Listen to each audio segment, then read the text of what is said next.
নমস্কার। আজকে আমরা এমন এক যুব নেতাকে পেয়ে গেছি যার সম্বন্ধে বলতে গেলে অনেক কিছু বলা যায়, কিন্তু বলবো না কারণ টাইম নেই। সামনে তো ইলেকশন আর আপনি তো যুব নেতা, তো আপনি বিগত 5 বছর যুবকদের জন্য কি দিয়েছেন যে ওরা আপনাকে আবার ভোট দেবে?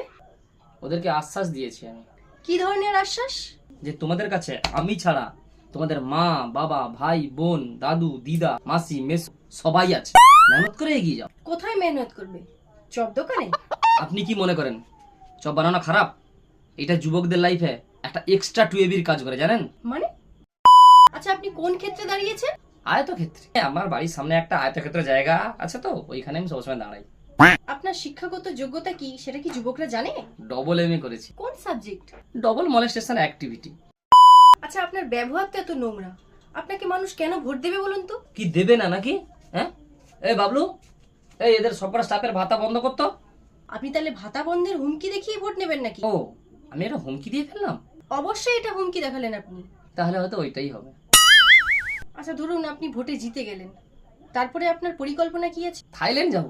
জিতে গিয়ে তাহলে আপনি আসল চেহারা দেখাবেন? 3-4 মাস ধরে সারাদিন দাঁড়িয়ে দাঁড়িয়ে পা ব্যথা হয়ে গেছে, কোথাও তো একটা গিয়ে বসতে হবে নাকি?